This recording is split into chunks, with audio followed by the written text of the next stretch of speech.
Okay, so welcome,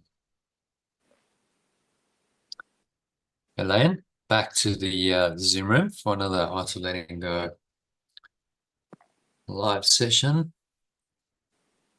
Let's have a look at today's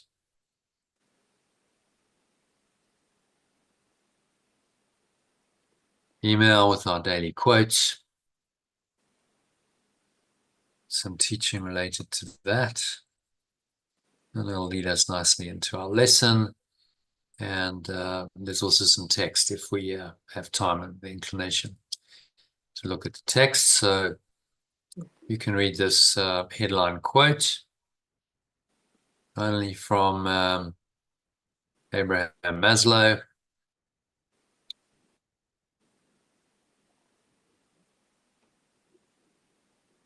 Just to kick it off, please. Yeah. Is that big enough, or should I make it a bit bigger? Yeah, I've managed. Yeah, I can see. We fear our highest possibilities. We are generally afraid to become that which we can glimpse in our most perfect moments under conditions of great courage. We enjoy and even thrill to godlike possibilities we see in ourselves in such peak moments, and yet we simultaneously shiver with weakness, awe, and fear before these very same possibilities. Yeah. Abraham Maslow, who was an American psychologist known as the father of humanistic psychology, and he was famous for formulating the hierarchical formulation, which I think because it's so simple, sort of it caught on, and people are okay, Maslow's hierarchy of needs, and it became quite a thing. Most people in psychological world have heard of it. So it starts with the basic physiological needs, such as air, water, food, shelter, sleep, clothing, reproduction, etc. Then you move up to safety needs. That's about your personal security, employment, having enough money, resources, health, property, etc. Love and belonging. We're talking about relationships primarily here. So that's about friendships, about intimate relationships, about family, about a sense of belonging, a sense of connection. So if you belong to a family, you belong to a tribe, you belong to a society. These are all at level 3. And esteem, which is respect, self-esteem, status, recognition, strength, freedom. So that's when people start to often individualize and say, "No, I will go beyond the the herd, and I want to stand out." And this is typically a sort of personal growth kind of path, and there's many teachers and teachings that encourage this. In order for your life to be worthwhile, you have to go and do stuff and achieve stuff, and then you'll esteem yourself more. Your self-esteem will go up. And that kind of leads into self-actualization, the desire to become the most that one can be, whatever that means to you. Still, there's a, desire is integral to it, isn't it? There's a desire. But at the peak of self-actualization, you then start accessing a transcendent level, which is what Maslow saw. So he adapted his hierarchy and he created 3 different levels. Three other levels. So it was an 8-level hierarchy, which he published a couple of years before his death.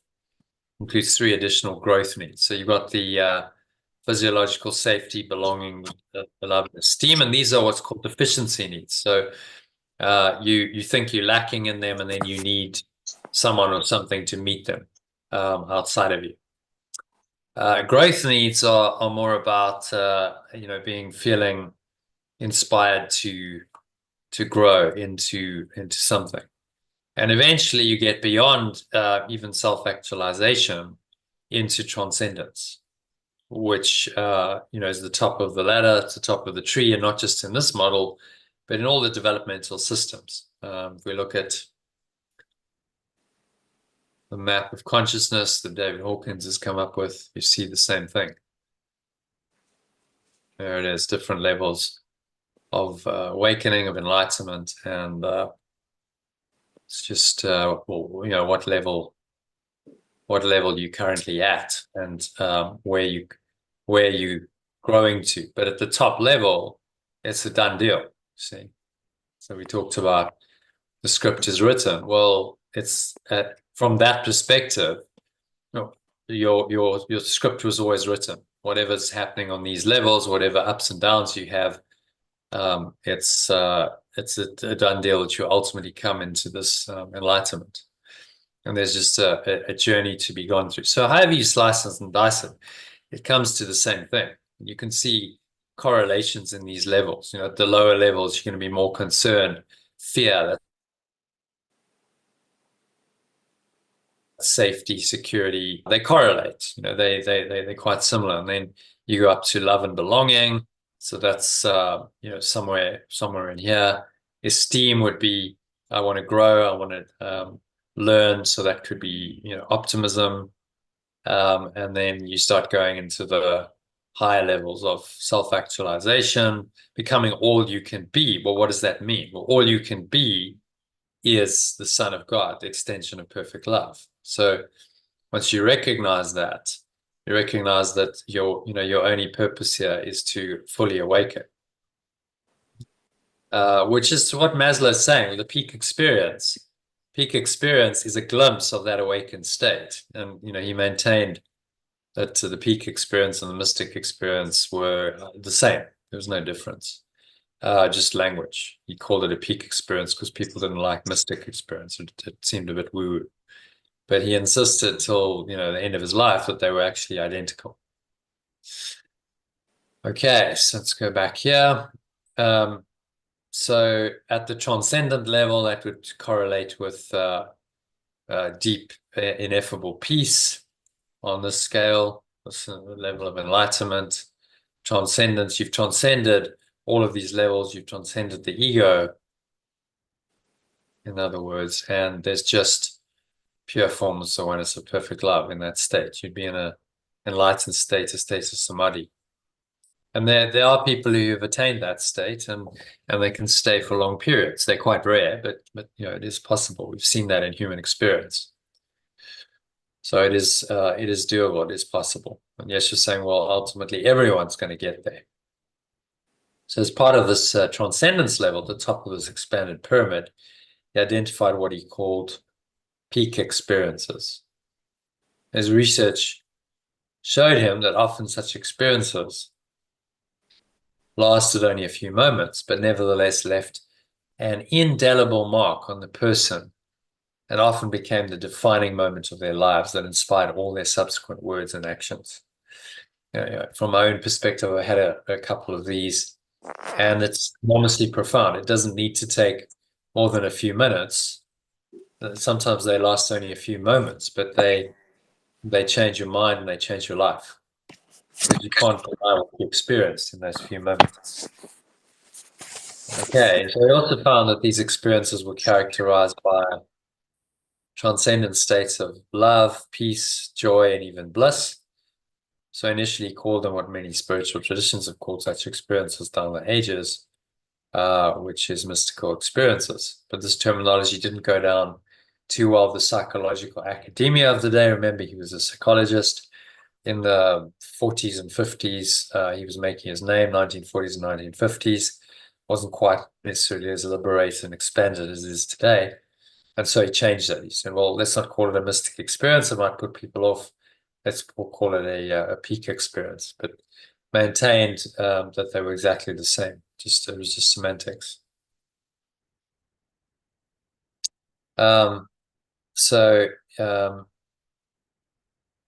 He just called them peak experiences, whereas the mystic would seem to be abstract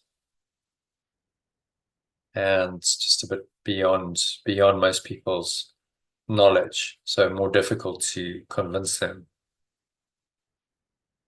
to follow that teaching when it was already out there, away from them. seemingly apart from him. As I said, he maintained to the end of his life there really was no difference between what he termed a peak experience and a mystical appearance, such as one that Yeshua had in the desert. We described that in yesterday's email. That inspired him to start his ministry. And resistance to the mystical and unexplainable is really our ego's fear of the unknown that Maslow mentions in today's headline quote. So while we yearn for something more than what philosopher Ken Wilber calls flatland, the world of mediocrity and spiritual blindness to our true magnificence, let's just show that in the integral model. So there's the integral model. That's how it looks. You've got your subjective inner self, but this is the objective world. Flatland is just concerned with the objective world. It's saying only what you can see, feel, measure, touch, taste in the external world is real. So if we keep getting inputs, well, where's the input coming from? And the argument is, well, it's got to come from somewhere. It comes from thoughts, emotions, your state of mind, all your perceptions are here. So the course is really addressed primarily at level 1.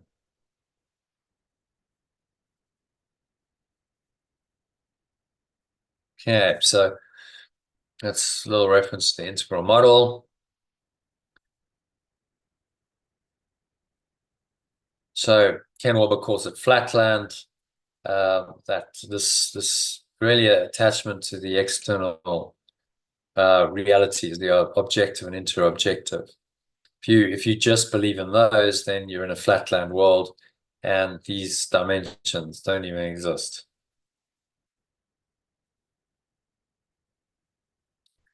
All right, so let's go back. So we can experience brief thrilling moments of a transcendent reality and self when we have an expanded or peak experience. So we go deeper within a peak experience. We go within, we uncover something, we have an expanded state of mind, and that we would call a peak experience or mystic experience. And the more you do that, the more your mind starts awakening, the more you flow.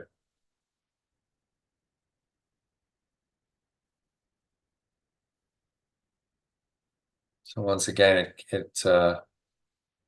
but we often slip back into fearing the same experience. That's what he's saying.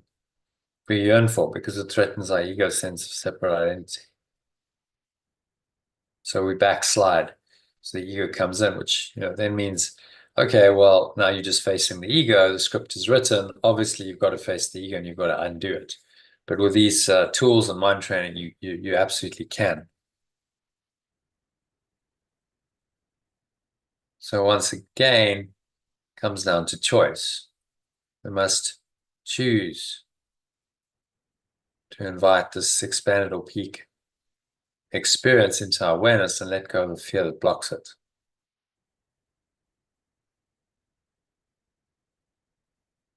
And keeps us stuck in experiencing only this flatland level of form. So if you block it all, then if you deny this internal reality and you focus only on here, what better way to make sure that you will never get home? So the ego is telling you don't even have a mind. It's telling you you're a body. So if you don't even have a mind, how can you change your mind? That's the ego's defense. Sounds insane when you say it this way, but that's what it believes, and that's why people get caught up in things, and they often just don't realize the truth. Okay, so back to here. So you might say, how can I consciously invite mystic or peak experiences into my life? So Yeshua gives us a simple answer to this question in A Course in Miracles, in the text, by telling us that. Do you want to read this quote, Elaine? And you're muted, just so you know. Oh, yeah. You are still convinced that your understanding is a powerful contribution to the truth and makes it what it is.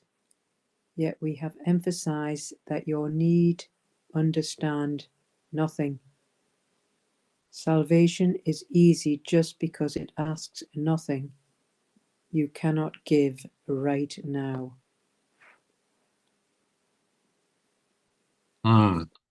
Thoughts on that? Well, it can be very easy to find salvation if you look, and well, right now.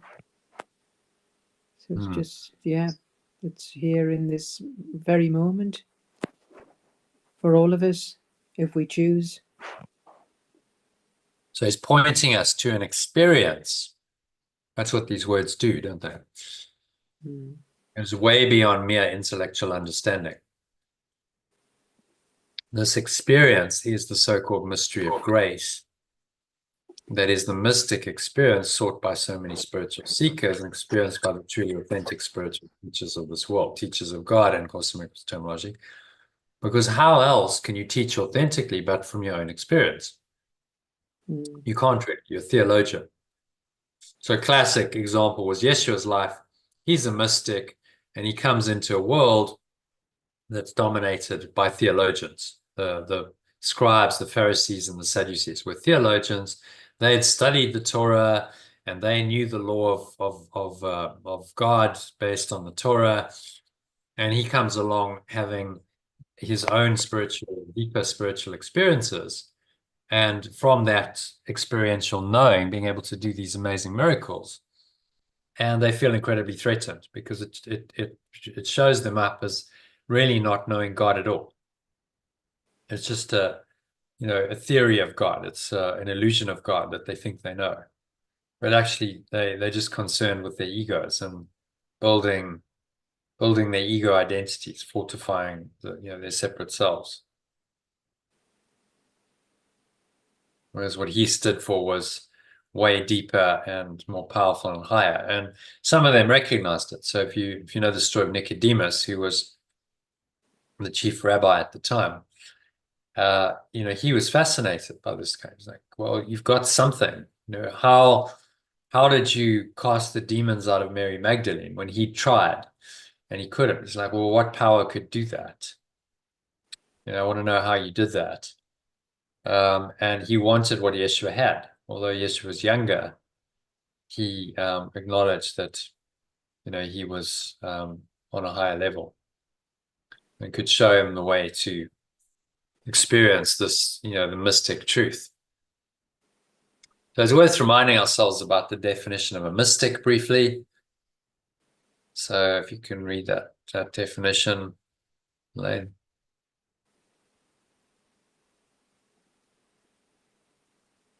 It's a person who seeks by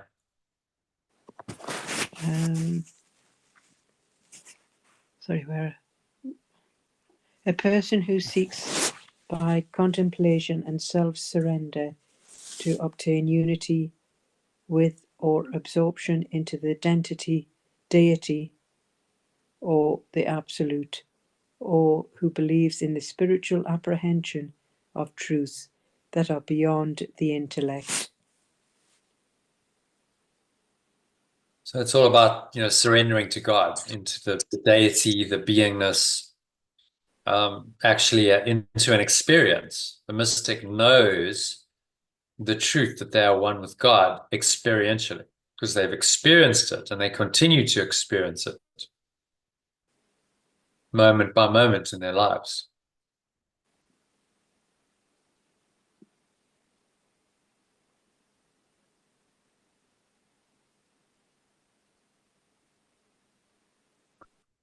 So grace is the spiritual apprehension of truths that are beyond the intellect, that the definition refers to a state of being that can only be experientially known.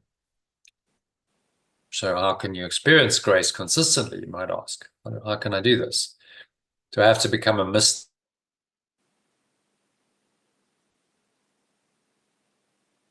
and spend hours of meditation every additional? This is one way, and many spiritual seekers have tried. Ultimately, this approach will succeed because of its purpose, which is in alignment with the truth. But Yeshua calls these methods tedious and very time-consuming. For all of them, look to the future for release from a state of present inadequacy. So we're looking outside of ourselves, we're looking into the future, we're saying, I'm not there yet, I'm inadequate now, but one day I'll be free. But that's not the case. You're free now. These expanded states are available to you right now. Of course, he doesn't leave us there, but instead gives us a better alternative. So if you can read that quote from the text. Your way will be different, not in purpose, but in means. A holy relationship is a means of saving time. One instant spent together with your brother restores the universe to both of you. You are prepared. Now you need but to remember you need do nothing.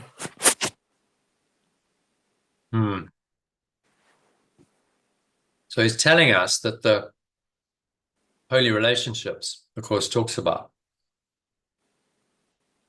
are the fast track to grace or peak experiences.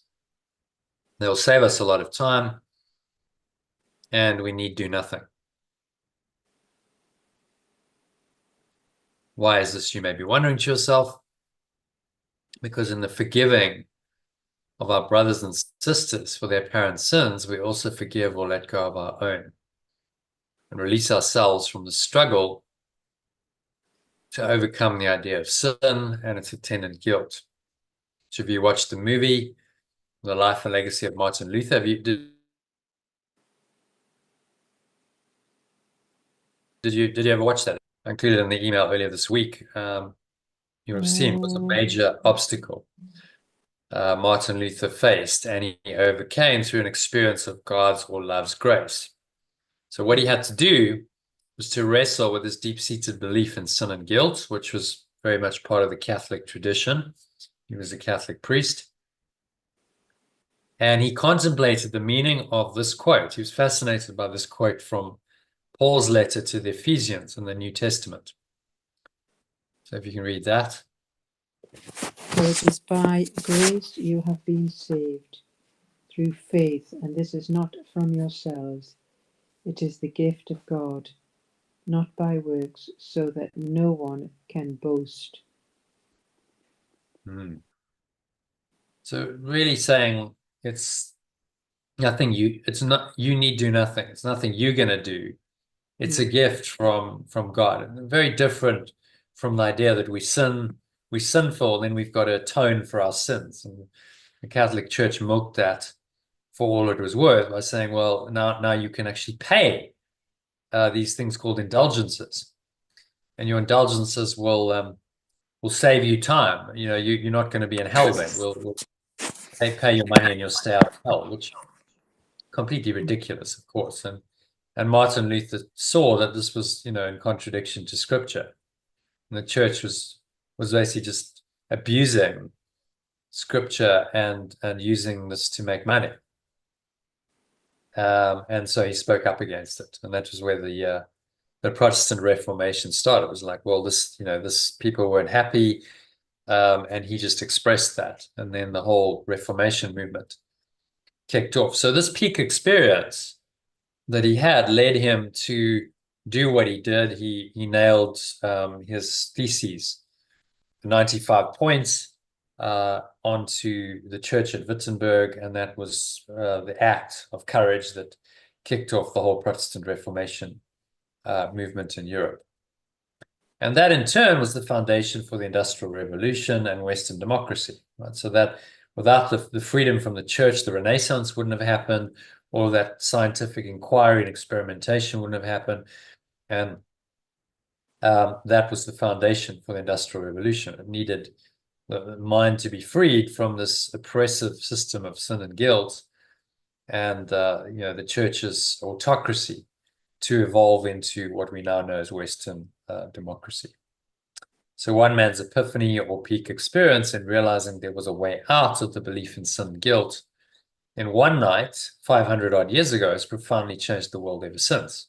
And you could argue what it would have happened anyway, but the fact is it happened that way. He was the chosen instrument of the Holy Spirit at that place, at that time, to do the work that was needed for the at-one-ment.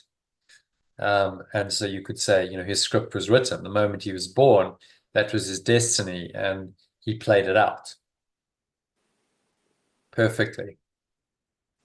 So given this example of Martin Luther and Yeshua's own life as examples, it's hard to overestimate the importance of such peak or grace experiences, because they are absolutely key to the deeper understanding that then motivates. They create a not motivation, a form of inspiration that can guide people on a profoundly different journey. So, Martin Luther, this wasn't conventional. He was challenging the church at his time. They threatened to kill him. It wasn't easy, but someone had to do it. And if he hadn't had that mystic experience, he wouldn't have had the conviction to do it. So the mystic experience gave him the inspiration to carry on and do this. Mm. So what does that mean? It means, keep working, keep practicing the course, because you're opening the door for the mystic experience to come and for more of these kinds of experiences. As one Zen teacher said, enlightenment is an accident, but spiritual practices make you accident prone. So you're much more likely to have an experience of grace arising suddenly in some kind of epiphany if you're practicing spiritually than if you're not, which makes sense. So you're creating the conditions for it to happen. My probably most profound mystic experience was after 9 days of meditation. So I'd had to do a lot of work, spiritual practice, 9 days of something like 12 hours of meditation. And then in the evenings we had discourses. So it was really, full on like spiritual immersion. And that's then what created the predisposition, so we say, to have that spiritual experience.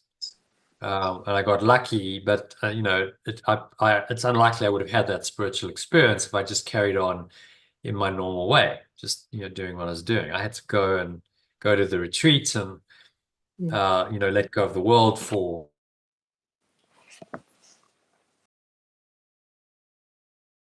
10 days. So keep practicing, keep meditating, keep doing your practice, and trust that this grace may come at any point.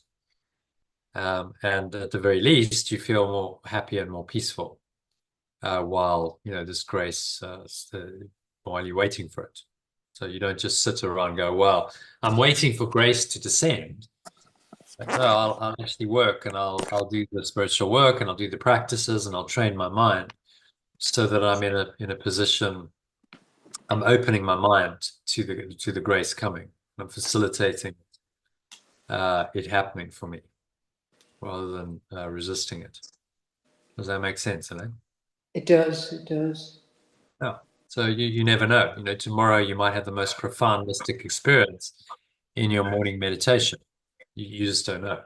So No, that's true. Yes, just keep going. Yeah. just keep going, and whatever it is, just meditating.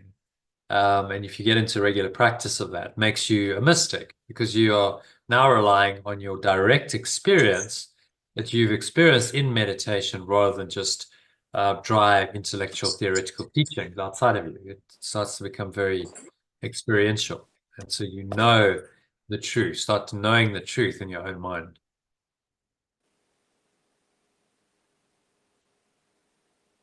Okay. So that brings us into today's lesson, to the session.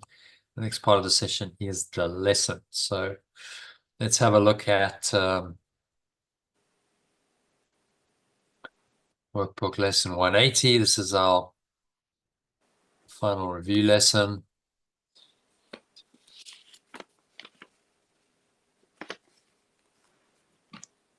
So if you can read that, Elaine, in sequence. Again, we'll just pause after each idea.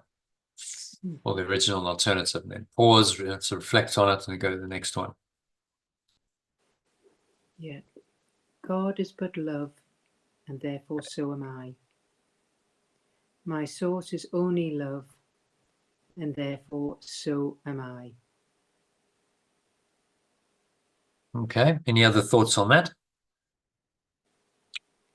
You sit with that, those statements. Anything else arise? Just close your eyes briefly. Take a deep breath in. And say, my source is only love, and therefore so am I. My source is only love, therefore so am I. And just feel into that for a bit. What does that feel like? And you say that statement and you just rest in the energy of it. Yeah, it feels comforting. Yeah. Comforting and Comforting, peaceful, yeah. Clear. whole. Yeah. So if we can just learn to relax into that state, this loving awareness is already in us. Love is already there. We've just denied it for so long. And we've got to learn to step back and just relax back into it and say, well, I can just relax into this presence, into this love, because it's already there. And yes, she was just stating that very explicitly. My source is only love, and therefore so am I. Okay, next one. This is the first review idea. So you can read that. Yeah. By grace I live, by grace I am released. God is but love, and therefore so am I. My source is only love, and therefore so am I. So this grace idea, does grace make sense to you now? Is it a word that you can kind of understand and resonate? Yeah, just living it by peace, really, and you enjoy. And then this is how we will be released. It means it's given to you. It means you don't have to go out and work for it and earn it. That's really the major difference between the personal growth movement and this, true spirituality. Personal growth says you've got to go and get it. You've got to make it happen. It's your own mind. It's your own will. The whole idea of free will again, and grace and true authentic spiritual teachings say, well, you actually need do nothing because this grace of perfect love is given to you. And it's not by anything you do that you're going to be saved. It's only through accepting that grace. The only thing you have to do is drop your resistance to it, let go of the blocks to, by grace I live. And you could substitute grace for flow. You could say flow. By flow I live, and by flow I am released. So the flow state is the same as grace. It's a state of mind in which we can stay and we can operate in the world very effectively, but realizing that we're not really of that world.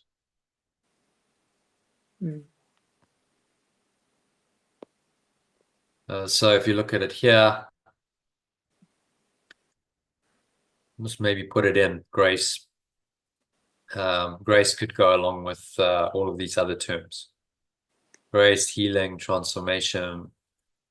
But it's this pure formless awareness of perfect love reaching to you into your mind through the Christ self.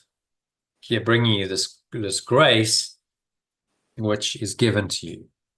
So you don't have to go and earn it. It's not something that you have to work hard for. It's just given to you freely. Your job really is just to remove the blocks.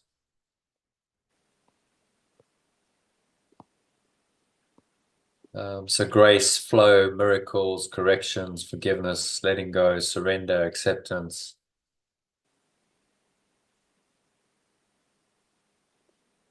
It's all part of this shift from level 2 up into the mezzanine level of the true self or Christ that is above the battleground.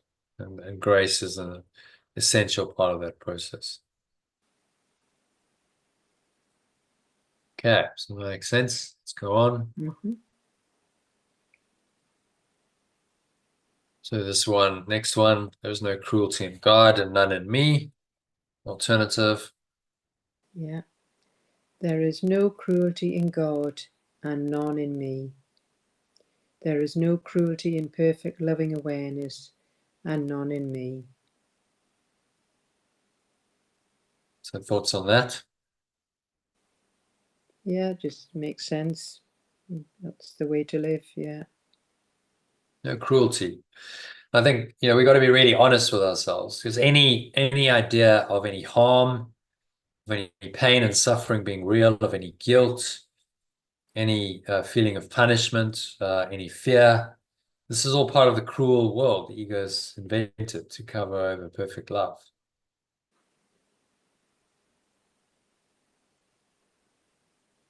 Isn't it? Mm-hmm. Yeah. So, and it requires I was thinking about it today. I mean, can I honestly say there's no cruelty in me, and not all the time, because some of these thoughts intrude. Yeah. Yes, that's true. So Yes. it's kind of a wake-up call, saying, okay, well, you just look at it, realize that if you're thinking an unkind, critical, judgmental thought about anyone, that's cruel. Or yourself, Yeah. There either can be or. no cruelty in perfect loving awareness. Mm-hmm. So really, actually, these thoughts don't even exist.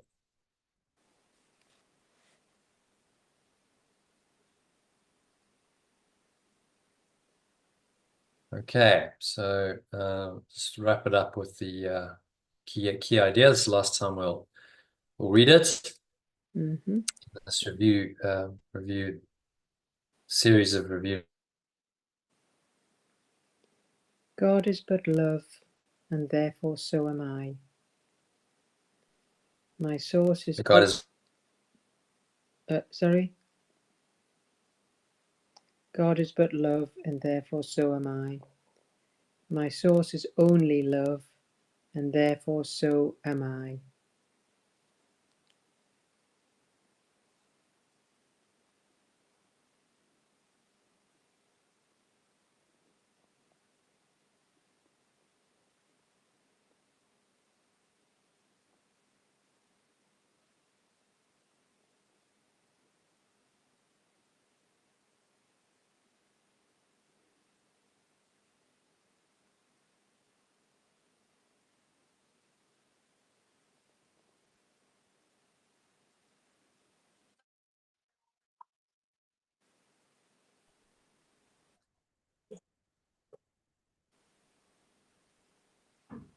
sorry, Len, just dropped No, out there no. briefly. Yeah, no, that's fine. Okay, so that's the lesson. It's the time, 10 past 9. So how are you feeling? Do you want to do a meditation, close the session? Or Yeah, I think, yeah, meditation to close, yes, yeah, yeah, yeah, thanks. yeah, I'm also feeling a bit tired. So we'll leave the text. There's some recording. I'll send a recording of a previous, so you can listen to that. Yeah, Or if you want to. yeah, All right. So let's do a meditation then on this lesson.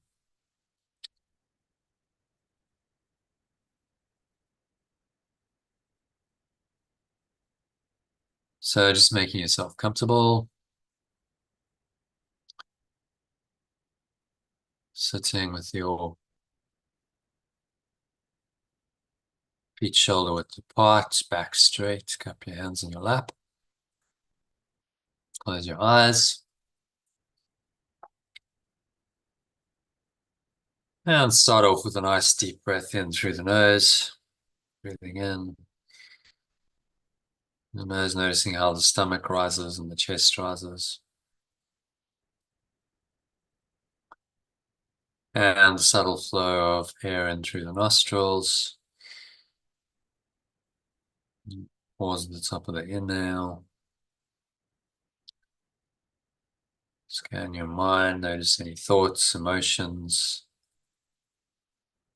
related body sensations going on, particularly anything that feels negative, limiting, contracted, constricting in any way, shape, or form.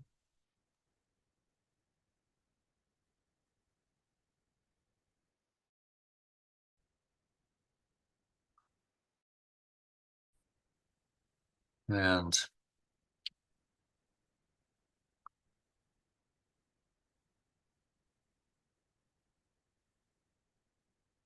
just notice any of those thoughts, those emotions. Very calm, quiet way. Remind yourself that God, or my source, is only love, and therefore so am I. Breathe in again, breathe in that loving presence, essence, awareness, whatever you want to call it. Breathing it in to the deeper part of your mind.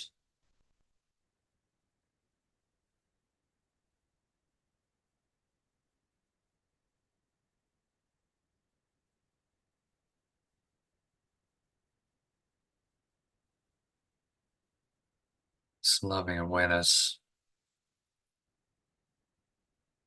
it's really your own. That's what this lesson is saying. And from this loving awareness comes grace. So say to yourself, by grace I live. Breathe in on that. Breathe in the grace. Which translates itself into our experience as flow. It's a sense of being in flow with life. Everything's okay. Everything's reasonably peaceful. You're able to flow with whatever changes happen in your life.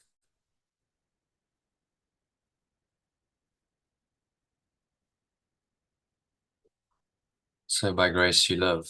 By grace, say, by grace I am released.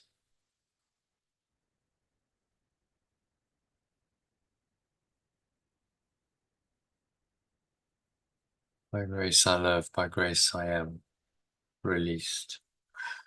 Exhale on the truth of that. It's full deep exhale. Just blow out the grace.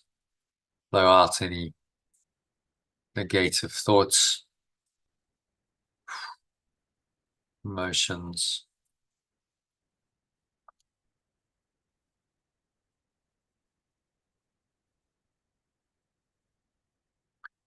Related body sensations, just letting them go to the nothingness that they really are. It's going, going, gone.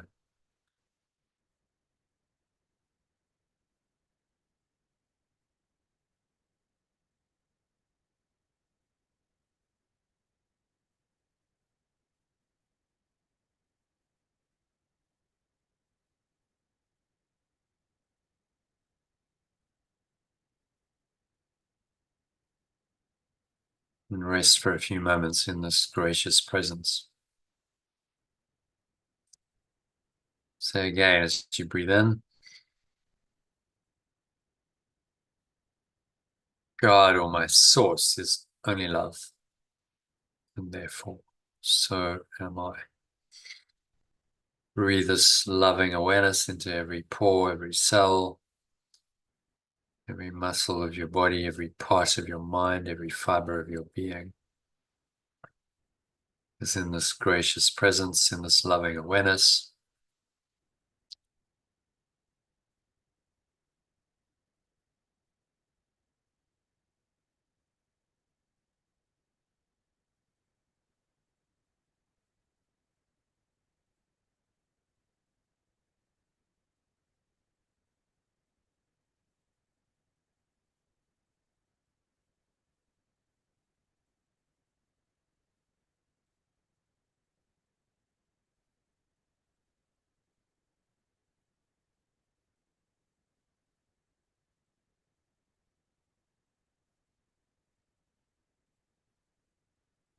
My source is only love, and therefore so am I.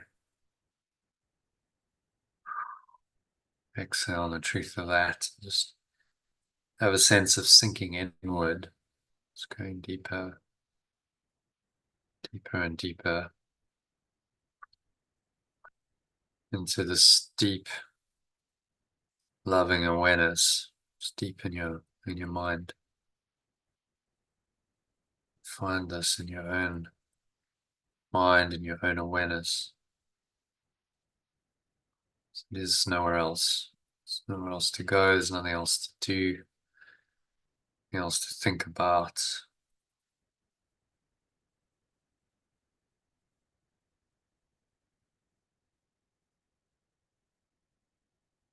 Just breathe, relax, be still.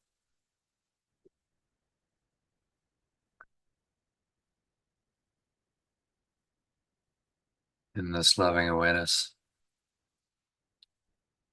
Remind yourself, as you breathe in again, that there is no cruelty in God or love, in this perfect loving awareness. There's no cruelty, no pain, suffering, attack, fear, hatred, anger, all these things that characterize cruelty. No cruelty in perfect loving awareness, and so there is none in me. There's no cruelty in perfect loving awareness, and none in me.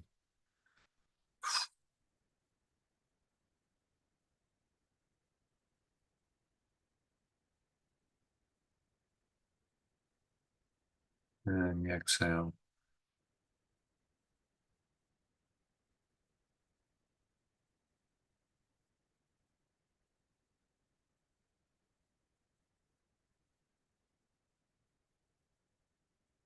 Finally, just say again, as you breathe in, my source is only love, and therefore so am I. Just inviting this presence in.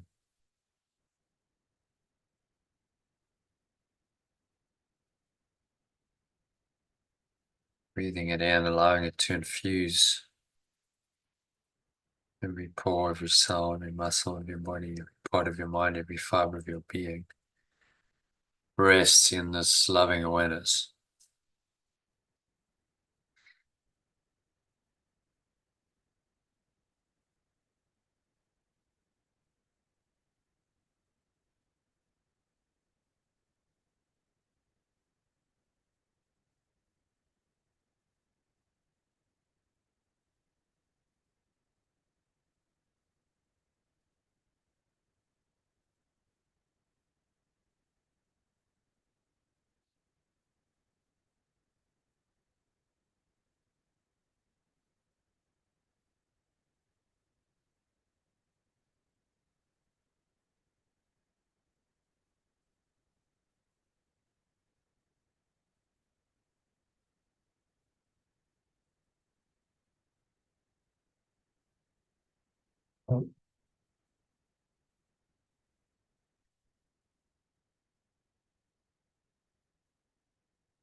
And just rest in this love, this grace, peace of God. It's been called, it surpasses all understanding. Apostle Paul called it that. Just rest in this grace, in this peace, in this love. For a few minutes of deep silence. There's nowhere else to go, nothing else to do.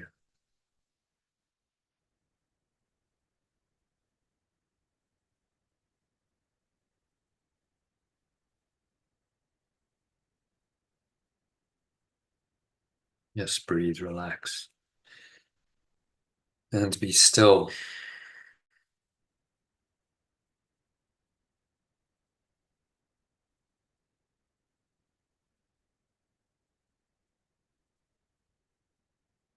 Rest in God, or rest in this loving awareness.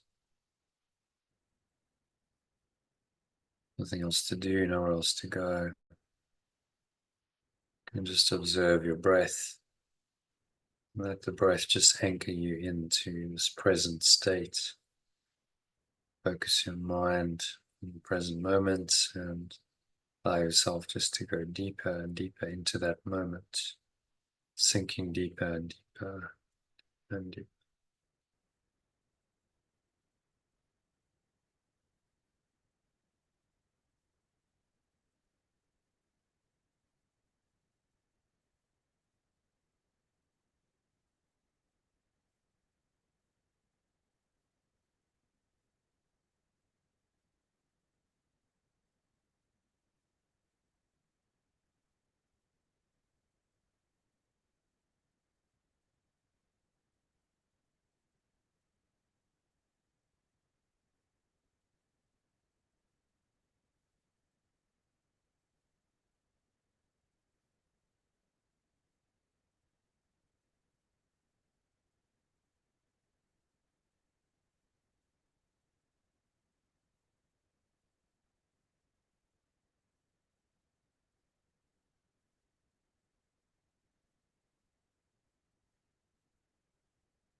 Any thoughts arise, any feelings, thoughts, anything that's seemingly disturbing this perfect loving awareness, the state of pure formless awareness, we call it.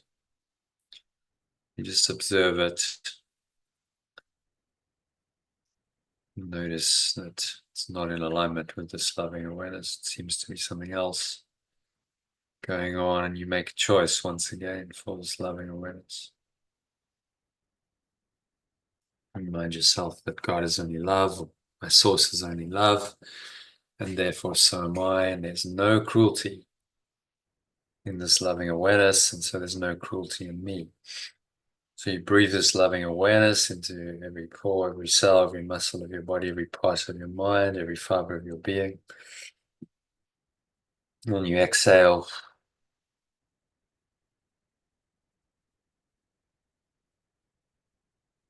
And just blow out any negativity, like a dark cloud or a black smoke in you.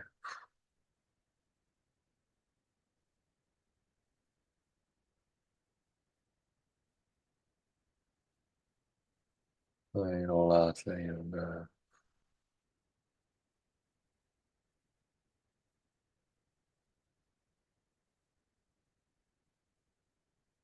So the nothingness that it really is.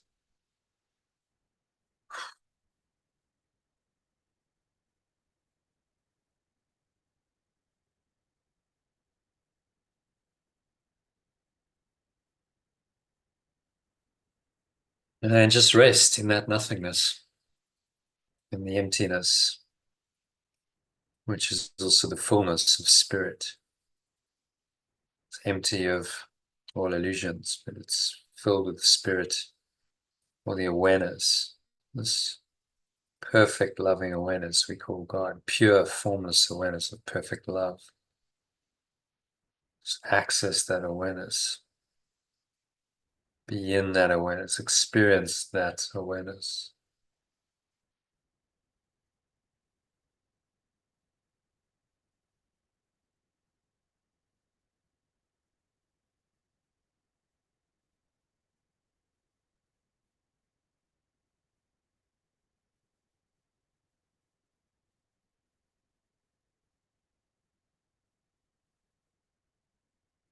Act in this perfect loving awareness.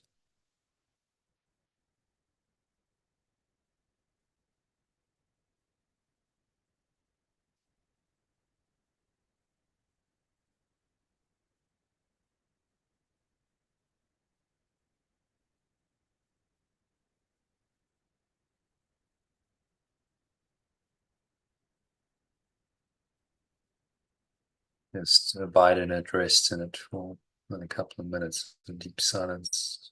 Nothing else to do, nowhere else to go. Just enjoy it, experience it fully. This is a taste of the mystic experience, coming of grace. Just allow it to arise in your mind, in your experience, for the next couple of minutes of deep silence.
So just gently coming back now from this deep connected state.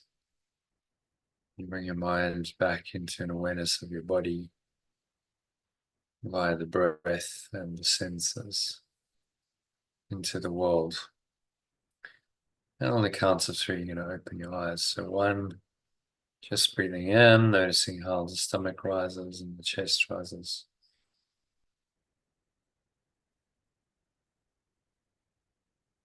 Some little flow of air into the nostrils.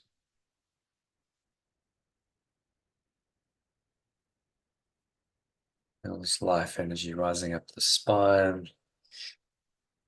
Maximal inhale breath. Pause at the top of the inhale. Again, scan your mind. Again, you notice any thoughts, any feelings, any body sensations.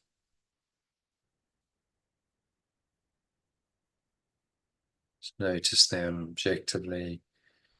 No judgment, no condemnation. But if they're not in alignment with this loving awareness, then you remind yourself that my source is only love. And therefore, so am I.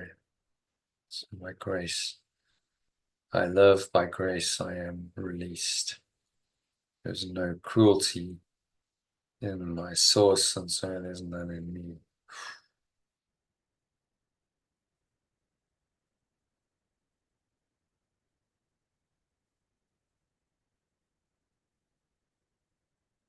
God is only love, my source is only love, and therefore so am I. Blow all other thoughts and emotions out like a dark cloud or black smoke, leaving you. It's going, gone. It's nothingness that it really is.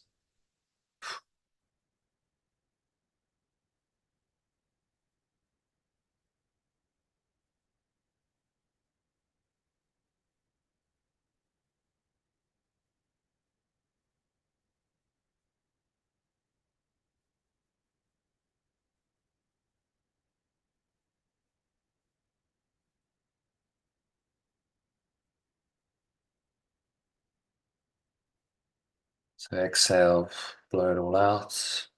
Notice how the air flows out, chest and the stomach suck back in. Energy subsides back down from the crown of your head into the lower stomach and your groin. Just rest there for a few moments. Notice on the count of 2 the weight of body your body pressing down into the chair, your feet touching the ground, noticing what you're feeling, touching. Maybe there's a subtle taste in your mouth, smell in your nose. Notice what you're hearing.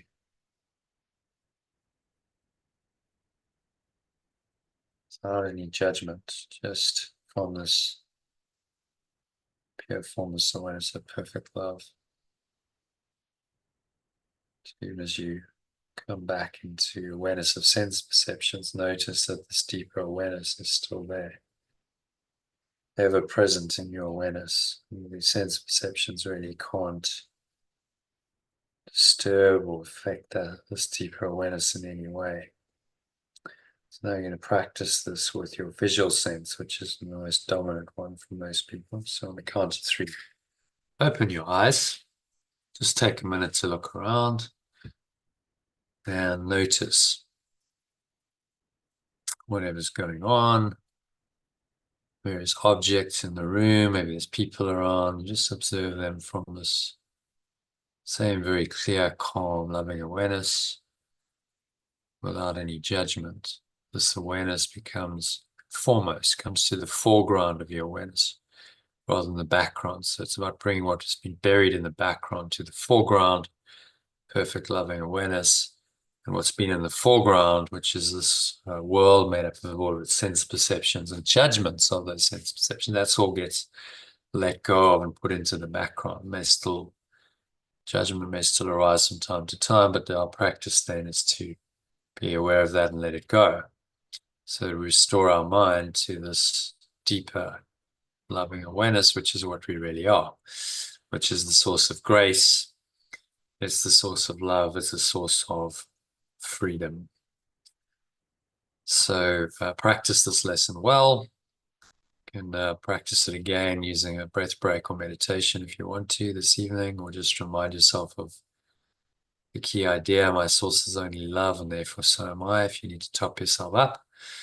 And I wish you good practicing and a very flowing evening and weekend ahead.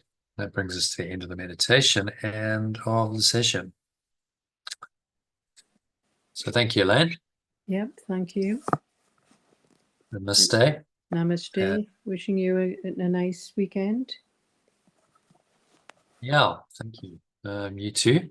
I hope you enjoy Newcastle, wherever you are, and just keep practicing. Do your morning meditation, practice the lessons in the day, remind yourself frequently. Deborah's got an app on her phone which beeps every day, reminds her. It's called ACIM now. So one of those is really useful to remind you. And I'll see you again. I'm actually traveling Monday, probably. I haven't booked the flight yet, but that looks like going to be the plan. So maybe I'll have. Let me see where I'm at. I'm going to be at somewhere in London Monday afternoon. If I can do a session Monday afternoon, my flight's in the evening, then I'll do that. I just need to find somewhere with decent internet and sort of reasonably quiet. So I'll schedule it, and then let's give it a go. Are you available Monday afternoon about 1, 2 o'clock, something like that? I shall try. I mean, obviously, I'm finishing my pet sit then, so I shall try. Yeah, well, it could be a bit later. I could probably do it could do 5 o'clock till about that might be 7, better. and then after that I'll need to be checking in and getting on planes and stuff. So we could do 4 o'clock, 5 o'clock. Yeah, that should be okay. Yeah. All right, 4 p.m. Yeah. We'll see. I'll try and find somewhere to run it. Okay. Okay. Namaste. Namaste. See you then. Bye. Night. Bye for now.